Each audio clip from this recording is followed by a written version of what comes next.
I never thought a single mistake could change everything. I was exhausted, dragging my suitcase through the dimly lit hotel corridor after a delayed flight, eyes heavy and mind wandering, wishing only for a warm bed, when I reached what I thought was my room. The key card slid into the lock with ease, the door clicking open to a silence that was both inviting and unfamiliar. I stepped inside, the carpet soft under my tired feet, the hum of the air conditioning mingling with the distant city sounds, and I didn't notice the slight extravagance of the furnishings or the subtle scent of expensive leather and polish that told me instantly this was not my standard hotel room.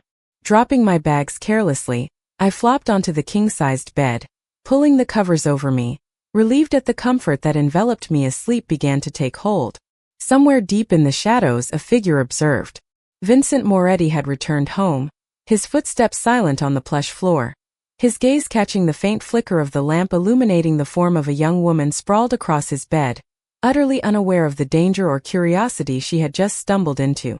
He paused, studying her expression, the way she curled slightly as though seeking warmth or safety, and he felt a pang of something unfamiliar, something that the power he wielded in the city could not buy or command. She stirred, murmuring softly in her sleep, and he noticed the slight tension in her hands, the way her brow creased momentarily as if the dreams she had were full of concern. I awoke with a start, the realization crashing over me that I was in the wrong room. Panic surged as I scrambled to sit upright, heart pounding, the early morning light filtering through the heavy drapes highlighting the room's opulence that did not belong to me. And then I saw him, standing at the doorway, eyes calm, calculating, and somehow, despite the situation, my fear twisted with curiosity. "Relax," he said, voice deep, measured, carrying authority but no threat, and for a moment the world stilled, every instinct screaming at me to run, colliding with the inexplicable pull of his presence. I fumbled over my words, trying to apologize, to explain, to escape, yet his gaze held me, a magnetic weight that made the room feel impossibly small, impossibly intimate, even in the midst of the grandeur surrounding us. The air seemed to thicken, charged with the tension of unspoken possibilities, and I realized that a simple mistake, a misstep of fatigue and haste, had thrown me into a world I had never imagined, a world of power and control that I was not yet ready to navigate.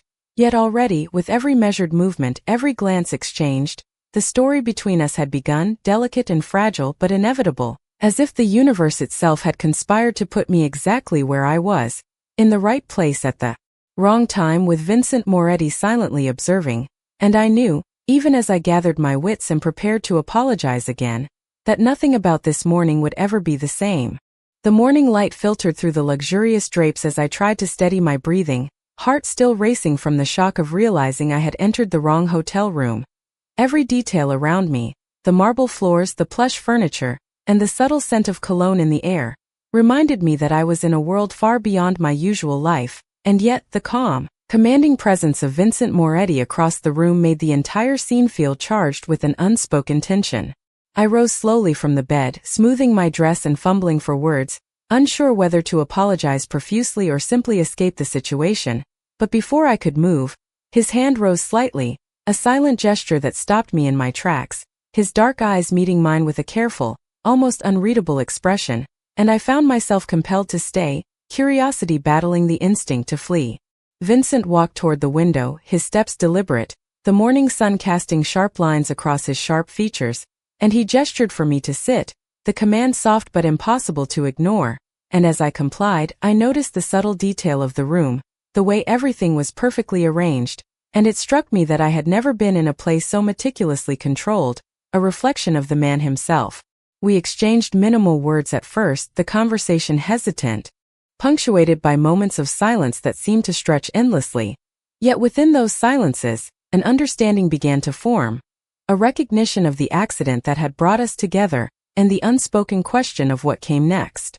I glanced at the small table beside him, noticing a coffee cup that must have been freshly made, its steam curling lazily into the air, and the irony that I had spilled coffee and now was sitting in its owner's room was not lost on me. I felt the blush creep onto my cheeks despite the cool air and the distance we maintained. Vincent finally spoke, his voice smooth, carrying the authority of someone used to commanding attention, yet tempered with an unexpected gentleness as he asked questions about my journey, the delay of my flight, and how I had ended up in the wrong room, and I answered cautiously, aware of the weight behind his words, the influence he wielded silently threading through every gesture. As the conversation continued, I noticed his subtle observations, the way he watched my reactions, the tilt of my head, the nervous shift of my hands, and though I wanted to retreat inward, I found myself responding, sharing details I would normally keep private, the environment and his demeanor drawing out an honesty I had not anticipated.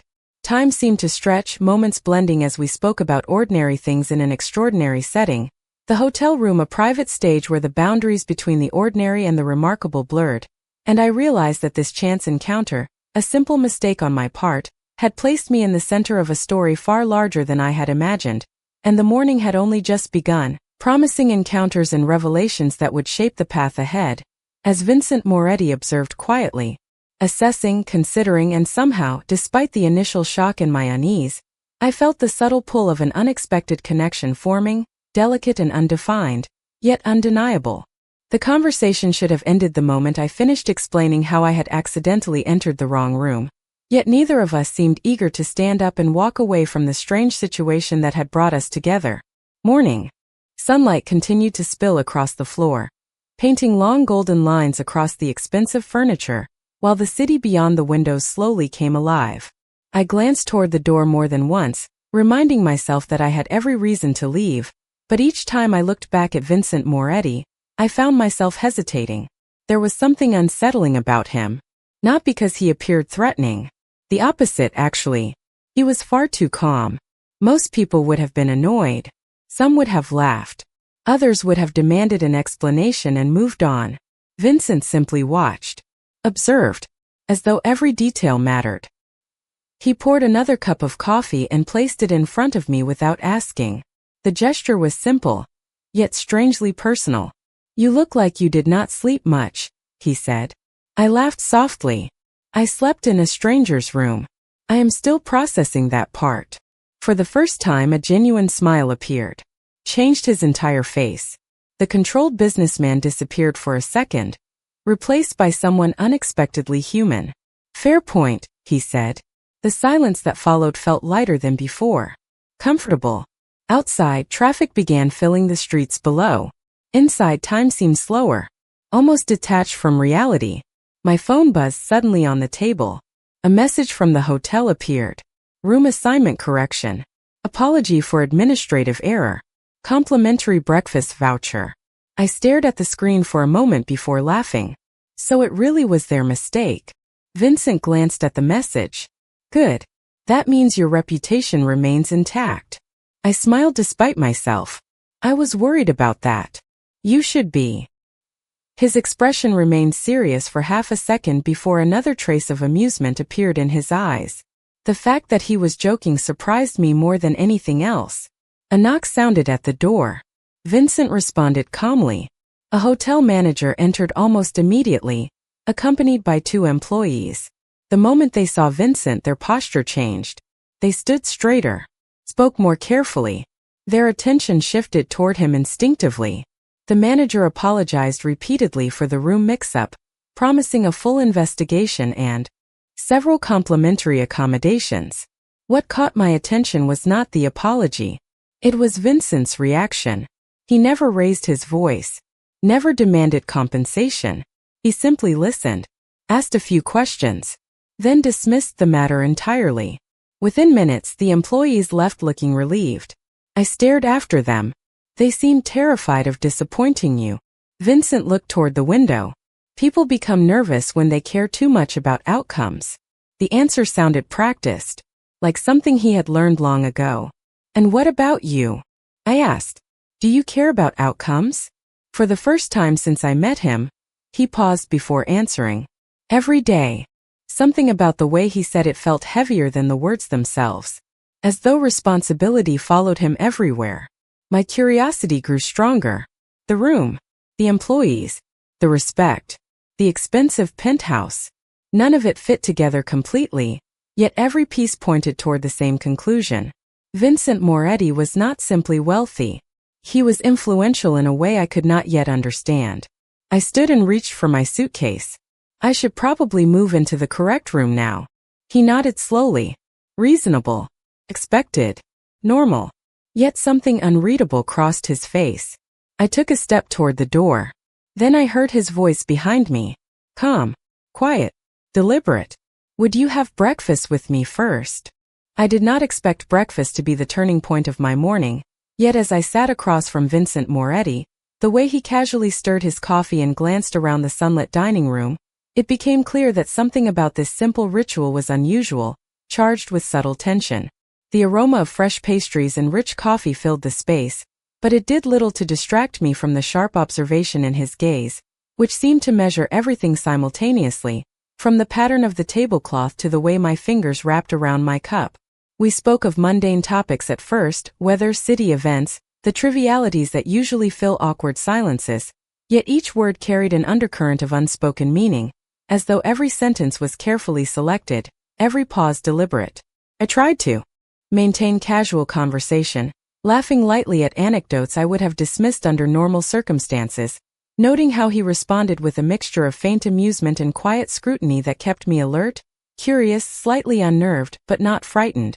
Outside, the city roared to life with car horns and distant sirens, a chaotic backdrop to our otherwise controlled environment.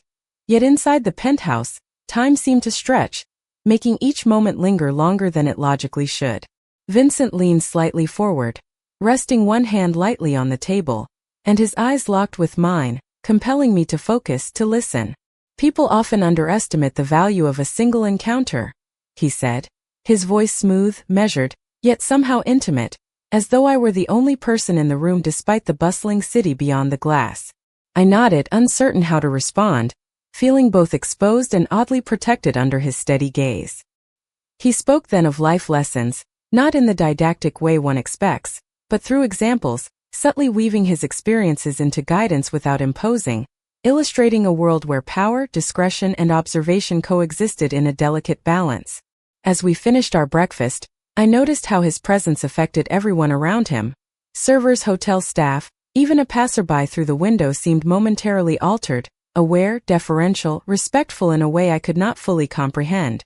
The normalcy of the meal contrasted sharply with the subtle intensity emanating from Vincent, creating a paradoxical sense of comfort and suspense that left me acutely aware of the unpredictable nature of our meeting. I realized then that nothing in this morning was accidental, that every gesture, every glance had significance, and that the day, and perhaps the course of my life, had quietly shifted during a breakfast that appeared ordinary on the surface but was layered with an invisible, compelling weight that I could neither ignore nor entirely understand. After breakfast ended, I finally convinced myself that it was time to leave, yet somehow I was still walking beside Vincent Moretti through the private corridor of the hotel, my suitcase rolling quietly behind me while my thoughts moved much faster than my feet. The morning had become something I could no longer explain with logic alone. A wrong room should have led to an apology and a goodbye. Instead, it had become hours of conversation, unexpected comfort, and a growing curiosity I could not seem to control. We reached the elevator, and as the doors opened, several hotel employees immediately straightened their posture. Their reactions were subtle, but impossible to miss. A manager who had been speaking with another employee stopped mid-sentence. Two security personnel exchanged quick glances before nodding respectfully toward Vincent. Nobody acted afraid. They acted aware, as though his presence carried weight that extended far beyond the walls of the hotel. I stepped into the elevator beside him and pretended not to notice. Vincent seemed completely accustomed to it. The doors closed and silence settled between us once more. "You are wondering about something," he said. I looked up. "Is it that obvious?" A faint smile touched the corner of his mouth. "A little." I hesitated before answering. "People seem to know who you are." His expression remained calm. "Some do." It was not really an answer. Somehow that made me even more curious. When we reached the lobby, the pattern continued. Staff greeted him by name. Guests moved aside without being asked. Even the concierge appeared unusually attentive. I had spent enough time around successful executives to recognize influence when I saw it. This felt different. Larger. More personal. More absolute. We crossed the lobby together, sunlight streaming through enormous glass windows and illuminating the polished marble floors beneath our feet. Then I noticed a magazine displayed on a nearby table. A photograph on the cover immediately caught my attention. My steps slowed, beside politicians, executives, and influential public figures. My eyes moved between the magazine and the man standing beside me. Suddenly, pieces began falling into place. The penthouse, the respect, the attention, the authority. Vincent watched my reaction carefully but said nothing. "You never mentioned any of this," I said quietly. "You never asked," he replied. The answer should have sounded arrogant. Instead, it sounded honest. I stared at the article again. The public image presented a man who seemed larger than life. Yet the Vincent I had met over breakfast had listened to stories about delayed flights and family memories, as though they genuinely mattered. The contrast unsettled me. "Why were you sitting there drinking coffee with me?" I asked. For the first time, his gaze softened slightly. "Because you were the first person I met this morning who did not already know who I was." The words landed with unexpected force. I looked down at the magazine once more, then back at him. Suddenly, the accidental encounter felt far less simple than it had a few hours earlier. I realized I was standing at the edge of a world I knew nothing about, and the man quietly waiting beside me was not just a stranger whose room I had entered by mistake. He was someone whose name opened doors, changed conversations, and commanded attention without effort. And for reasons I still could not understand, he seemed genuinely interested in whether I stayed or walked away. As the car glided quietly through the city streets, I could feel the tension between curiosity and caution twisting inside me.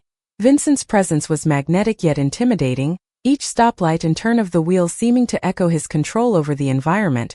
The way pedestrians instinctively moved aside as if sensing authority before knowing its source made me shiver slightly, though I kept my composure and watched him in the rearview mirror. His expression calm, unreadable, yet somehow comforting. "You seem nervous," he said without glancing at me, voice low, controlled, almost casual, and I found myself smiling awkwardly. "Just a little," I admitted, trying to mask the mixture of awe and intrigue flooding through me as he steered the SUV past familiar downtown landmarks that now felt entirely different under his watchful presence, the evening sky casting amber reflections across his dark suit, highlighting the perfect lines of a man who seemed untouchable yet had chosen to share a part of his world with me. Each stop we made for coffee or to check small errands became exercises in observing him. His interactions subtle yet powerful, how people instinctively respected his space, the way employees at each venue greeted him with deferential politeness, all while maintaining professionalism. I noticed details I might have missed otherwise. The slight adjustment of his cufflinks, the calm but deliberate way he reviewed notes on his tablet, the ease with which he handled minor complications as if they were part of a carefully choreographed routine. Yet underneath the precision, there was a glimmer of humanity in the way he asked about my comfort, ensuring I had water, that the temperature was right, questions that sounded ordinary but felt extraordinary given the aura surrounding him. I asked him questions about his work, trying to piece together the life of a man who seemed larger than anyone I had ever met, and with each answer, I realized that public perception was only a fragment, the headlines and magazines showing an image of success and power but not the personal code, the ethics, or the subtle warmth he revealed in small gestures. And as we talked, I felt the unusual pull of intrigue mixed with genuine respect, as though I were slowly being inducted into a world I had never imagined, learning through observation and conversation that authority could coexist with kindness, that decisions affecting hundreds of lives could be made with thoughtfulness, and that influence could be wielded with discretion.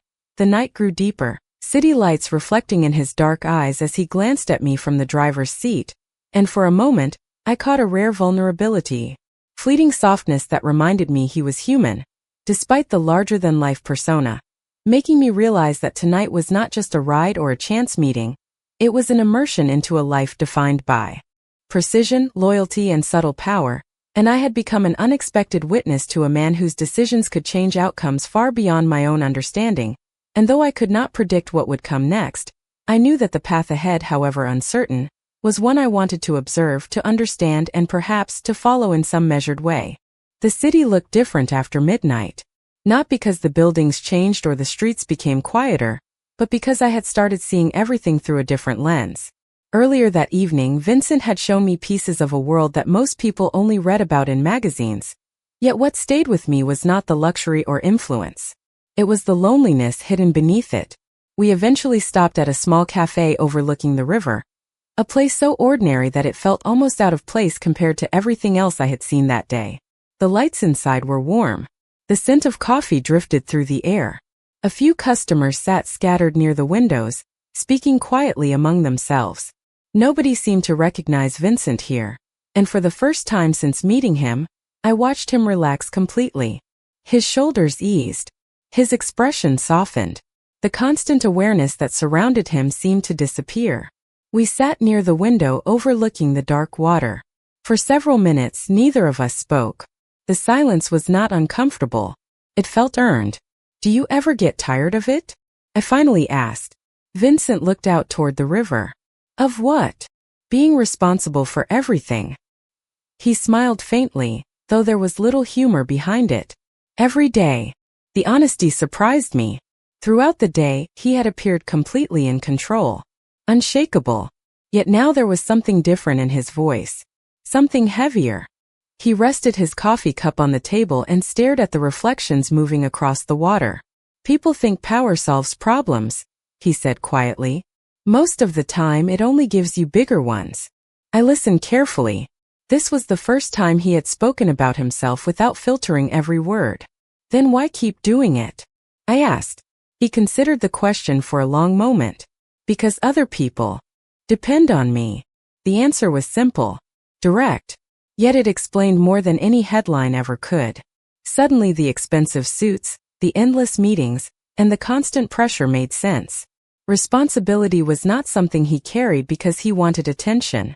It was something he accepted because walking away would affect countless lives connected to his decisions. For the first time, I stopped seeing the powerful businessman everyone admired and started seeing the man underneath. A man who rarely had the opportunity to be vulnerable. A man who spent most of his life protecting others from problems they would never know existed. Vincent glanced toward me. "What about you?" he asked. "What do you want?" The question caught me off guard. Most people asked about careers, plans, goals. Vincent asked what I wanted. There was a difference. I stared into my coffee for a moment before answering. "Peace, I guess." He nodded slowly. "That is rarer than people think." We both laughed softly. The conversation continued for nearly an hour. Family stories, childhood memories, small failures, quiet victories. None of it felt forced. The strange thing was that I forgot who Vincent was supposed to be. I forgot about the magazine covers, the attention, the influence. Sitting across from him felt surprisingly normal. And that realization frightened me more than anything else. Because somewhere between the wrong hotel room and this quiet cafe beside the river, Vincent Moretti had stopped feeling like a stranger. And for the first time since this impossible day began, I realized I was no longer curious about his world. I was starting to care about the man himself. When we finally left the cafe, the city had grown quieter, wrapped in the soft glow of midnight lights and reflections dancing across the river. The air felt cooler than before, carrying the distant sounds of traffic and the occasional hum of a passing car. Vincent and I walked side by side along the waterfront without any destination in mind. For someone whose schedule was probably measured down to the minute, he seemed surprisingly comfortable simply wandering. Neither of us spoke for a while. The silence felt different now. Earlier it had been filled with uncertainty. Now it carried understanding. I glanced toward him as we walked beneath a row of streetlights. The sharp edges of his public image seemed to have faded throughout the day, replaced by something far more complicated. He noticed me looking and raised an eyebrow slightly. "What?" he asked. I smiled and looked away. "Nothing." "That means it is something." I laughed softly. "I was just thinking. Dangerous activity." His response caught me off guard. Another joke. Another glimpse of the man hidden beneath the carefully controlled exterior. We continued walking until we reached a quiet overlook above the river. The city skyline stretched across the horizon, illuminated by thousands of lights. It was beautiful in a way that photographs could never capture. Vincent rested his hands against the railing and stared toward the water below. For a moment, he looked completely alone despite standing only a few feet away from me. The realization made my chest tighten unexpectedly. "You spend a lot of time taking care of other people," I said quietly. He remained focused on the river. That is part of the job. And who takes care of you? The question escaped before I could stop it. Vincent looked down briefly and shook his head with a faint smile. That is not usually how these conversations go. Maybe it should be. The words hung between us. Neither of us moved. The city lights reflected in his eyes as he studied me carefully. There was no arrogance in his expression. No defensiveness. Only surprise. As though very few people had ever asked him that question. Eventually he looked back toward the water. I learned a long time ago not to expect much from people. The honesty in his voice caught me completely off guard. It was not bitterness. It was experience. Quiet and undeniable. I stepped closer to the railing beside him. That sounds lonely. He released a slow breath. Sometimes. The single word carried more weight than anything else he had said all day. We stood there for several minutes watching the river move beneath the lights. Somewhere in the distance, a ferry crossed the water, its bright reflection stretching across the dark surface. I realized then that Vincent had spent the entire day showing me pieces of his world, yet none of those things had mattered as much as this moment. No luxury. No influence. No headlands. Just honesty. Real honesty. The kind people rarely offered each other anymore. My phone suddenly vibrated in my pocket. I looked down and felt my stomach tighten slightly. The airline notification had arrived. My rescheduled flight was confirmed for the following afternoon. Reality. The word echoed inside my head. Tomorrow. Tomorrow I would leave. Tomorrow this strange, impossible chapter would end. Vincent noticed the change in my expression. Everything okay? He asked. I forced a small smile and locked my phone. Just a flight update. His gaze lingered on me for a second longer than necessary before he nodded. Neither of us said anything else about it. Yet as we resumed walking beneath the city lights, I could not shake the feeling that both of us were thinking about the exact same thing. For the first time since entering the wrong room, the possibility of saying goodbye felt far more complicated than the mistake that had brought us together. The next morning arrived far too quickly. Sunlight spilled through the curtains of my actual hotel room, painting soft patterns across the walls while reality settled heavily over everything that had happened during the past 24 hours. For several minutes, I simply sat on the edge of the bed staring at my suitcase. It was packed. My flight was confirmed. My life was waiting for me exactly where I had left it. And yet something felt different. Something had changed. I could not explain it logically. I only knew that the version of myself who had accidentally walked into the wrong room no longer existed. Hours later, I stood in the hotel lobby preparing to leave. Travelers moved around me carrying luggage and coffee cups, completely unaware that my entire perspective had shifted because of one unexpected encounter. I checked the time on my phone. The car to the airport would arrive soon. Part of me expected Vincent to be busy. After all, people like him did not rearrange their lives because of chance meetings. They had responsibilities, schedules, entire worlds depending on them. I told myself not to expect anything. That was when I saw him. He stood near the entrance wearing a dark suit, one hand resting casually in his pocket. Calm, composed, exactly as he always appeared. Yet the moment his eyes found mine, something in his expression softened. I walked toward him slowly. Neither of us spoke immediately. Somehow words felt inadequate compared to everything that had happened. I thought you might already be gone, he said. I smiled faintly. I could say the same thing. The corners of his mouth lifted slightly. For a moment we simply stood there, surrounded by the movement of strangers while existing in our own quiet world. The airport notification on my phone suddenly felt much more real. Departure time, boarding information, final reminders. Every detail pushing me toward an ending I was no longer certain I wanted. Vincent glanced toward the large windows overlooking the city. You should not miss your flight. Practical. Reasonable. Exactly what I expected him to say. Yet something in his voice felt different. I looked at him carefully. Is that what you want? The question lingered between us. For the first time since I met him, Vincent seemed uncertain. Not afraid. Not nervous. Simply honest. He looked down briefly before meeting my eyes again. The city noise faded into the background. The hotel disappeared. Everything narrowed to that single moment. No, he said quietly. My heart skipped. Vincent released a slow breath and looked at me with a vulnerability I had never seen before. No influence. No authority. No carefully controlled image. Just honesty. No, he repeated. It is not what I want. The silence that followed felt enormous. Then he said the words that would stay with me long after the moment ended. Do not leave. Not a command. Not a demand. A request. Simple. Genuine. Human.